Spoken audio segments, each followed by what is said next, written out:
Hello, I'm Brian Garrison, one of the Associate Mission Directors here in the BBFI Mission Office. And on behalf of all of us here in the Mission Office, I want to say thank you for participating in the Project 938 Sunday. We're so glad you're here with us, and if you're seeing this video, that means you're probably in a Bible study or a small group, maybe a Sunday school class. And we just want to say thank you for being a part of this special Sunday.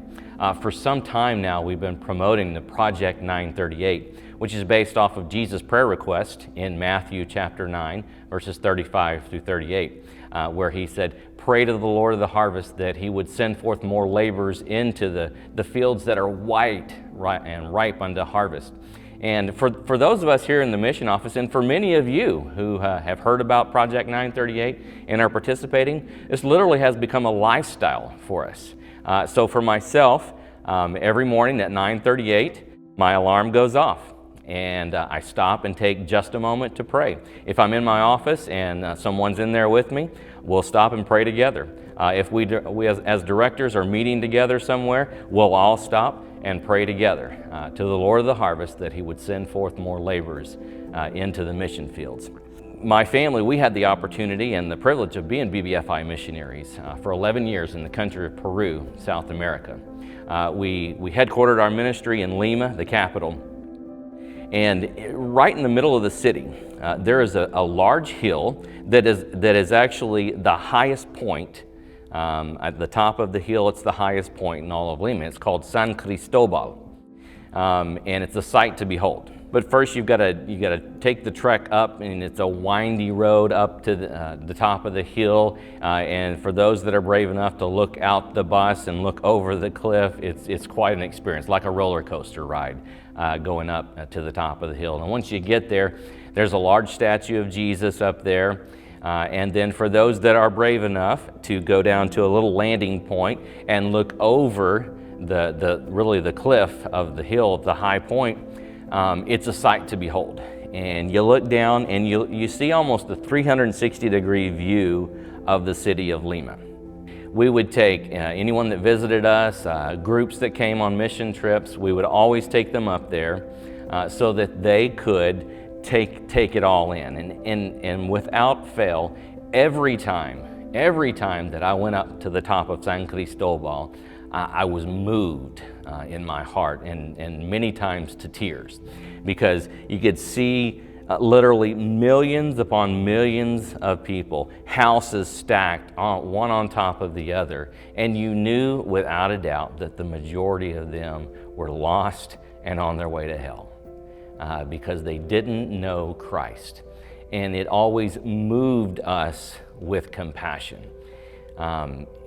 It always reminded me of Matthew 9, 35 to 38, the story where Jesus, and we'll just look at the text now, where Jesus was going about into the 200 plus cities and villages in Galilee, teaching in their synagogues and preaching the gospel of the kingdom, healing every sickness and every disease among the people. And verse 36 says, "But when he saw the multitudes," and he was undoubtedly at some high point, and he could see literally probably thousands upon thousands of people who had been following him, but he was moved with compassion, it says. He was moved with compassion on them because they fainted and were scattered abroad as sheep having no shepherd. And then comes his prayer request. Verse 37 says, "Then he said to his disciples, the harvest is truly plenteous, but the laborers are few. Pray ye therefore the Lord of the harvest that he will send forth laborers into his harvest." And I think it's always important that before you do anything, you find your why. And it's really important as we go into this lesson, this Bible study, to understand Jesus' why. The why behind his compassion. Why was he moved with such compassion toward those that were weary, fainting, and scattered abroad? So much so that he encouraged and challenged all of us as believers to pray for more laborers, for more missionaries to reach those sheep that are fainting and scattered abroad. So what was Jesus' why? Right there in the middle of that passage, there are two very important phrases.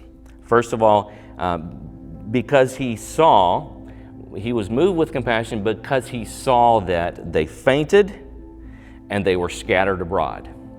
So to understand it more clearly, you got to go back to the original meaning. The original Greek words for fainted, it was one phrase, and it literally meant harassed. So he saw the people as being harassed. They were very weary from their harassment. And also, the phrase scattered abroad literally means led astray.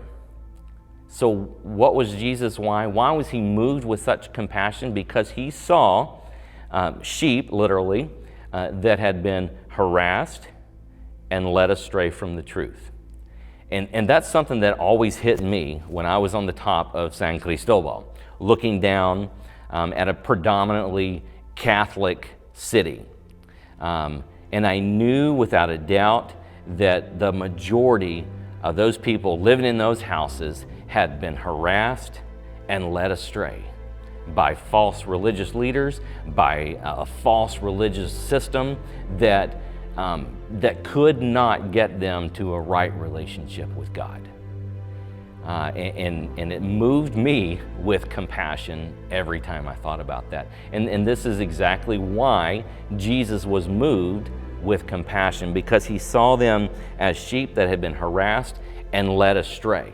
So what did that move him to do? Well, when he saw that they were harassed and led astray, he said, well, we've got to do something. We've got to take action. We must do something to find and rescue them.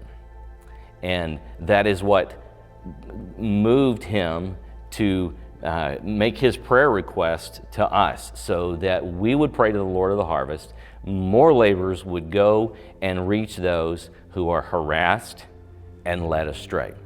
Listen to this quote by William Barclay. "It is the dream of Christ that every man should be a missionary and a reaper. There are those who cannot do other than pray, for life has laid them helpless, and their prayers are indeed the strength of the laborers. But that is not the way for most of us, for those of us who have strength of body and health of mind. Not even the giving of our money is enough. If the harvest of men is ever to be reaped, then every one of us must be a reaper.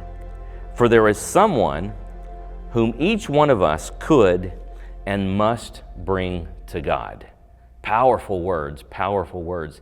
And so it's our prayer as you walk through this Bible study today, that you would see the need, you would feel the need of those around you, and more importantly, around the world, who are currently harassed and being led astray, lost and hopeless, without the knowledge that Christ loves them, he came to die for them, and he is the path to a right relationship with God. And so we would honestly pray that you would be thinking about, be praying about, who is that one?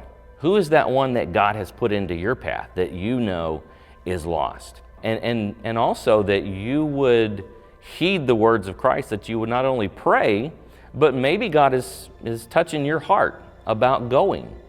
You know, we'll talk about in this study what you can do. You not only can pray, but you can participate in the Great Commission. God might be tugging at your heart to go. And it's our prayer, it's been our prayer for a long time now, that God would send us more missionaries so that we could serve them as the churches of the BBFI send more missionaries out, and we can help facilitate that as the mission office. But more importantly, God might be calling your kids or your grandkids. So that's another part of letting go and letting God use them.